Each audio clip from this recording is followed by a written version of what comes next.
Валентина Анатольевна Шевченко 1988-жылы Кыргызстандын Бишкек шаарында жарык дүйнөгө келген. Валентина спорт дүйнөсү менен 5 жашында эле көп деле чоң эмес Бишкекский дом культурага бирге эжеси Антонина менен апасы алып келет. Апасы Елена Шевченко Кыргыз Республикасынын тай боксу боюнча эмгек сиңирген машыктыруучусу жана тэквондо боюнча чорный поясу дагы бар. Валентинанын атасы жөнүндө көп деле маалымат таба алган жокпуз. Бир гана болгону Анатолий 1977 жылдан 1980 жылдары Тихоокеанский флотто кызмат өтөп келген. Бирок аталык милдетти Валентинанын тренери Павел Федотов жакшы аткарып келген. Павел Федотов Кыргызстандын жана Россиянын эмгек сиңирген спорт машыктыруучусу болуп, ал 5 жашынан Валентинанын негизги тренери жана устасы болуп келген. Дана ушул тренер Валентинага ок деген ысымды берген. Валентинанын сөзү менен айтканда, ал бир гана спорт жагынан тарбиялабастан личность катары жана бардык жетишкендиктерине главный ролду ойногонун жана ыраазычылык билдиргенин айтат. Муайтай боюнча 11 жолку дүйнө чемпиону, кикбокс кейван боюнча дүйнөнүн 3 жолку чемпиону, дүйнө жүзүнүн аялдар арасындагы эң мыкты тай боксчусу, тэквондо боюнча эл аралык спорт жебери, бокс боюнча мастер спорт жана башка көптөгөн жетишкендиктерге жеткен. Эми мен сиздерге биздин сары кыз менен кандай таанышканымды айтып берем. Биринчи жолу Валяны UFC on Fox турниринде көргөм. Ал убакта Валяны көп деле тааный бербечмин, бирок биздин флагты көтөрүп, Кыргызстандык экенин билип, дароо бойду көрөйүн деп чечтим. Биздин сары кызыбыздын атандашы Strikeforce'ун чемпиону Сара Кауфман болгон. Ал өтө эле жакшы грэпплингти билген, жерге жыгытып алса, жанчып кое ала турган кыз болгон. Ал учурда Сара Кауфман топ 5-орунду ээлеп турган. Дебюттук мелдеште мындай оор каршылашка чыгуу тобокелдүү болуп турган. Бирок мындай мүмкүнчүлүктү кое бербей, дароо топ 5 рейтингге чыгып кетүү көп деле адамдын колунан келе бермек эмес. Эгер 3-чү раундду албаганда биздин сары кызыбыз бул беттеште үстөмдүк жасап, ишенимдүү мушташкан. Стойкада чыгармачылык менен иштеп, ар кандай комбинацияларды колдонуп, өтө грамотно кличтерде тизеси жана чыканагы менен иштеген. Валя өзүнүн көлөмүнөн чоң болсо да көтөрүп чапкан, техникалары жакшы деңгээлде болгон. Бул түреште Сара биздин мекендешибизге эч нерсе кыла алган эмес. Калыстардын бөлүнгөн чечими менен 2-1 эсеп менен Валентина жеңет, бирок менин оюмча Валентина ишенимдүү түрдө жеңген.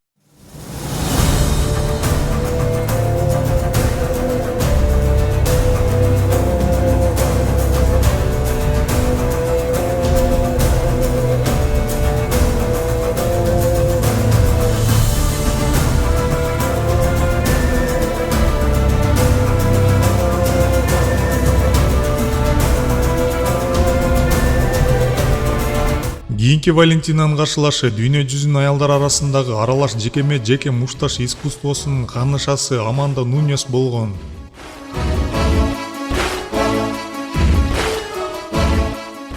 Ачыгын айтканда величайший деген наамына татыктуу, анткени ал кийинкилерди уткан. Жермейн Дерендеми, Миша Тейт, Ронда Роузи, Крис Сайбер, Холли Холм жана 2 жолу биздин мекендешибизди жеңген. Бирок буга дагы кайрылып келебиз.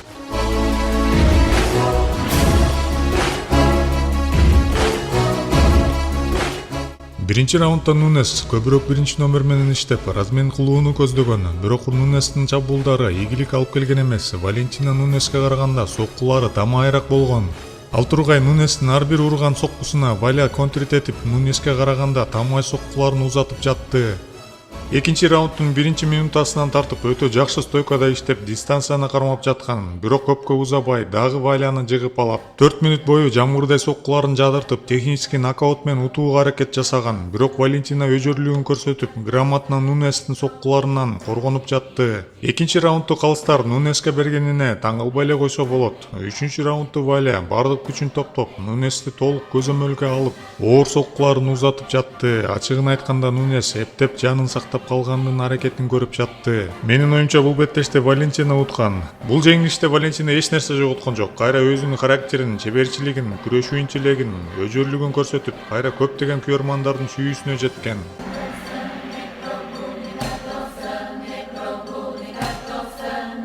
Биринчи беттештен кийин ар бири 2ден утушка жетишкен. Нунестин кийинки беттешинде чемпионка Миша Тейтке чыгып, бети башын талкалап, муунтук бас менен биринчи раундда эле жеңип, курун тартып алат. Биринчи эле курду коргошуна мурунку чемпион канышасы Ронда Роузи менен беттешке чыгат. Биринчи секундтарда эле чүнүктүү болгон. Эгер беттеши токтотпосо, Нунес Ронда Роузини орукчан кылып кое алары мүмкүн эле.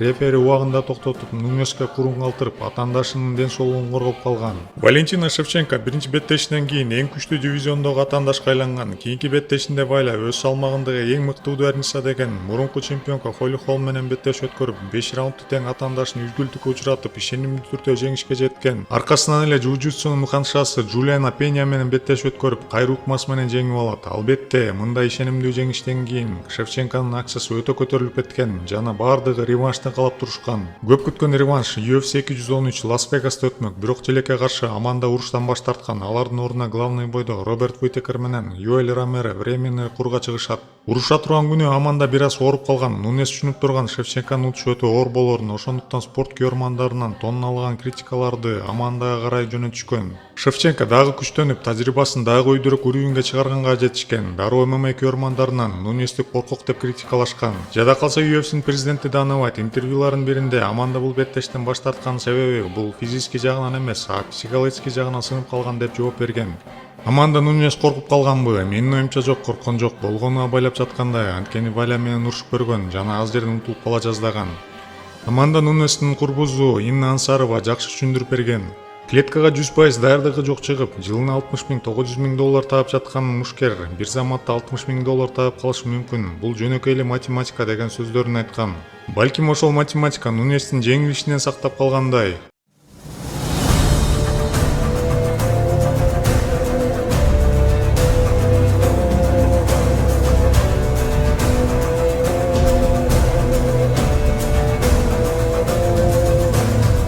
Эки миң он жетинчи жылдын 10 сентябрь күнү UFC 215 турниринде Аманда Нунес менен Валентина Шевченконун реваншы белгиленди. ММА көрмандары бул беттешти толкундануу менен күтүп турушкан, анткени дүйнө жүзүнүн аялдар арасындагы эң күчтүү өкүлдөрү бири-бири менен беттешке чыкмак. Жана экисилердин бири-бири менен кагылышуусун күтүп турушкан. Плюс экөөнүн жанжалы да болгон. Ал кош бетер ММА көрмандарын кызыгуусун күчөткөн. Мен Шевченкону утат деп ойлоп тургам, анткени эгер Валя 2 раунд чыдаса, кийинки раунддарды Валянын ийгиликтери геометрикалык прогрессияда өсмөк. Эки жырткыч бири-бири менен сөөк месине чейин карашып, өз жеңээрине ишенип турушкан. Чынында кыздар мыкты тактикалык бойду көрсөтүштү. Алар бастырышканга шашылышкан эмес, лоу-киктер менен бири-бирин жалкантышып, үмүтүндө бири-биринин жаңылышын күтүп турушкан. Валентинанын тактикасы бул Нунести биринчи-экинчи раунддарда чарчатып, калган 3 раундда алууну көздөп турган, же калыстардын чечимине жеткирбей утууну каалап турган. Бирок Нунести чарчатыш үчүн өтө көп чабуулдарды жасаш керек эле, бирок Валя чарчата алган жок. Нунес дагы мурунку бойлорундагыдай мыкты уруша алган эмес, анткени Валентина Нунестин эң ыңгайсыз оор каршылашы болгон. Экинчи раундда Валентина көбүрөөк чабуул жасап, экөө тең же бир аз Валя уткандай болду. 3-4 раунддарда Валя улам-улам жарылып, кыска сериялар менен иштеп, 2 раундда алып кеткен.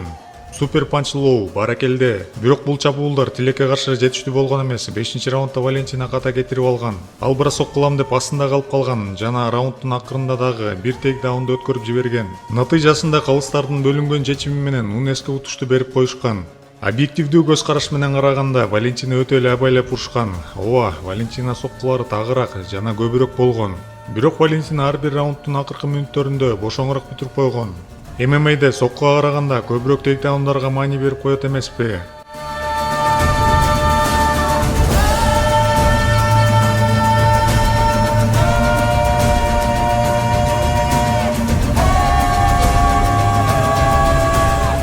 Жана дайыма бир аз калыстар чемпионго тартып кое бергенин баардыгыңыздар билсеңиздер керек. Ачыгын айтканда, эгер чемпион болом десең, максималдуу ишенимдүү түрдө жеңишиң керек. Эми мен патриотический көз карашым менен караганда Валентина уткан. Ошол эле Макгрегор Валентинанын ордуна болгондо ойлонбой туруп утушту беришмек. Ошондон көп өтпөй Валентина 125 фунттагы дивизионго өтөт. Ал жактан биринчи эле атаандашы, бир дагы утулушу жок бразилиялык Принцелла Кучера болгон. Валентина бат эле өзүнүн атаандашын көтөрүп чыгып, көптөгөн оор соккуларды узатып, муунт ыкмасы менен жеңип алган. 2018 жылдын 8 декабрь күнү титулдук беттешке Юана Эжечике чыгып, ишенимдүү түрдө 5 раунд тең утуп, чемпиондук курду алып кеткен. Көп күткөн күн да жетип келди. Биздин сары кызыбыз Валентина Шевченко дүйнө жүзүнүн чемпиону болуп, эми туулган жери Кыргызстанга келери билинди. 2019 жылдын 8 апрель күнү Манас аэропортуна учуп келет. Ал жактан толкунданып күткөн спорт сүйүүчүлөрү өтө жылуу тосуп алышат. Аз убакыт өтпөй Валентина пресс-конференция кылат. Кайтамын ганаң эй, атадан гана калган мурасты.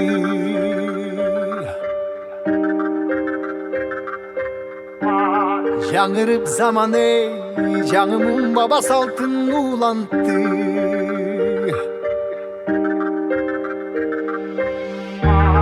Намысын бийик сактаган эл добушун угуп тыңдап жүрөктө кадырын туюп барктанам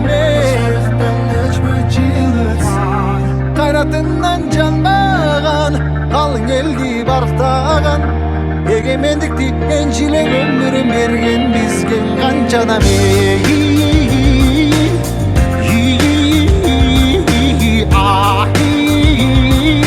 ташта изи калган кыргызымдын бириң жеттиң алыска бириң жеттип жылдызга бириң жарап намыска бири-бириңди аңалашпа.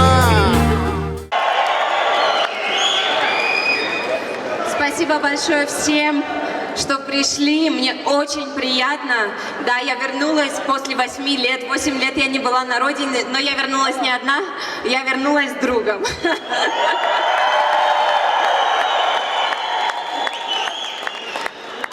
Для меня это очень эмоциональный момент, потому что Кыргызстан — это моя родина, где я выросла, где я закалилась духом. И благодаря этому я смогла достичь результатов, смогла привести чемпионский пояс UFC домой, в Бишкек, в Кыргызстан. Спасибо вам большое за вашу любовь и поддержку. Для меня это очень многое значит. И на каждый бой, который я выхожу, вы всегда в моем сердце, вы всегда со мной. И это дает мне большую мотивацию, чтобы выигрывать и приносить вам всем радость. Спасибо большое. Жана президент менен жолугуп орден даңк медалына ээ болот.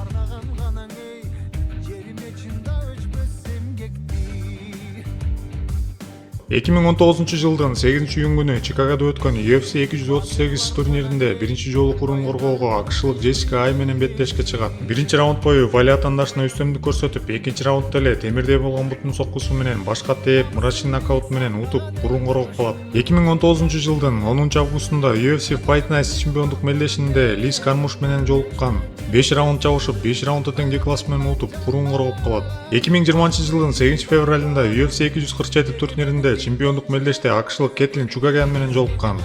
Эч кандай мүмкүнчүлүк бербей, 3-раундда технический нокаут менен утуп, курду сактап калган. Арадан көп өтпөй биздин мекендешибиз жаңы беттешин жар салды. Анда ал UFC 255 турниринде бразилиялык Дженнифер Майя менен беттешери билинди. Ал дагы Валяда эле 1988 жылы туулган. Эки спортчу бир курактагы мушкерлер, бирок тажрыйбасы ар кандай болуп калышы ыктымал.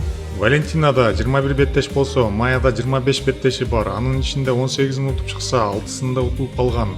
Ал 2018 жылы эле UFC'ге дебют жасаган. Анда ал 3-өсүн утуп, 2-өсүн утулуп калган. Айтор 2-ондо тең утулган мушкерлерди Валентина оңой эле утуп койгон. Алар Лиз Кармуш жана Кетлин Чугагян болгон. Майянын боюнун узундугу 1 метр 62 сантиметрди түзөт. Бул мушкер раундтан раундка чарчап калганын көрүп келгенбиз. Жана бойлорун салыштырганда Валентина 3 сантиметрге чоңураак болуп, албетте Валяга артыкчылык алып келет. Дженнифер Майянын күчтүү жагы бокс болгондуктан урган соккулары оор десек болот. Бирок ачыгын айтканда, стойкадан Валентина жакшыраак. Күрөш жагынан дагы деле Валентина жакшыраак, көлөм жагынан Валентина чоңураак, мунусубуз жактан дагы деле Валентина жакшыраак. Айтор буюрса, жакында Валентина кыргыз спорт сүйүүчүлөрүнө дагы бир утуш алып келерине 95% менен айта алам. Кыргызстандын сыймы болуп келген көптөгөн чет өлкөлөргө биздин мекенибизди тааныткан. СНГ боюнча экинчи болуп дүйнөнүн эң мыкты деген лигасында чемпиондук жеңип алган. Биздин мекендешибизге Валентина Шевченкога бир гана ийгиликтерди каалап, дайыма жетишкендиктерге жетип, Кыргызстандын желегин желбирете берсин демекчибиз. Достор, Pro MMA каналына жазылып, пикирлериңиздерди калтырып туруңуздар. Анда көрүшкөнчө, рахмат.